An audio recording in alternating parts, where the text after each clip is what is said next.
This week, a team of marine rescuers and volunteers fought to save a stranded baby whale on the Gold Coast.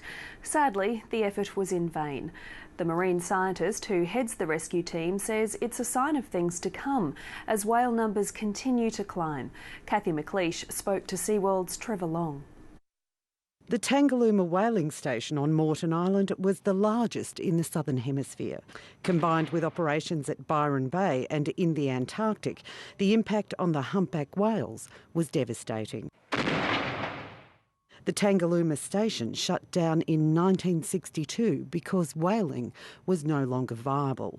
1 year later, when the hunting of humpback whales was banned, it was believed as few as 100 remained. Trevor Long is the Director of Marine Services at SeaWorld. The 60-year-old took part in his first whale rescue in 1974. Since then, he's watched the humpback whale population thrive. After 5 decades of protection, there are now 13,000, and they could return to pre-whaling numbers of 20,000.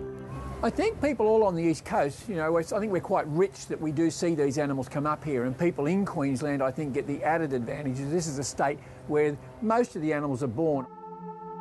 He says the humpback whales that migrate along the east coast come from the Antarctic, where they prepare for the 2,500 nautical mile journey by feeding on krill. But there's still much researchers don't know. Some animals may only go as far as the Capricorn bunker group. Some animals may go as far as the Whitsunday, some may go to Cairns. We know some go to Torres Strait, some go beyond New Guinea. So we don't really understand how far they go or why individuals go in certain places. It may be to where they're born. This week, Trevor Long led a team of marine rescuers and volunteers as they worked together to save a stranded baby whale that ultimately had to be euthanased. He says the rise in humpback numbers will bring more heartbreaking scenes like this. As we see more animals born every year, we've probably got maybe 800 animals born a year now. If that gets up to 1,500 or 2,000, obviously we're going to see more maybe health-related problems. We're certainly going to see more predation from predators. So we'll see maybe, sick mums or sick bubs or abandoned animals or whatever. I think we'll see more boat strike. I think that we'll see more interactions with fishing gear, shark nets and all of these type of things. So I think from our point of view, I think that we'll become busier, and I think there will always be an expectation there from the community, that someone's got to go out there and help these animals that do get themselves in distress. Trevor Long says rescuers simply won't have the resources to save every whale that becomes injured or ill, and they too will need backup. And there will be an expectation of SeaWorld that they've got to solve problems and assist, but it can't just be SeaWorld. I think that the government agencies, they are taking a greater role than they have done in the past, and we're very much enjoying working with those government agencies, to try and mitigate or to, work with the problems we're going to see in the future. Marine scientists know that whales feed on krill, but krill populations have been affected too.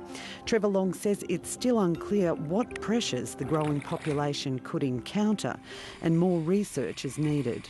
Well, now we see harvesting of krill for aquaculture food, for pet food, for fertilisers and all these things. Do we see animals undertaking this massive migration of 2,500 nautical miles that maybe don't have sufficient nutrition and maybe come up here to Queensland and, because of the arduous migration that they've undertaken, not having, adequate nutrition, do we see animals that are unwell passing here and possibly even landing on our coast?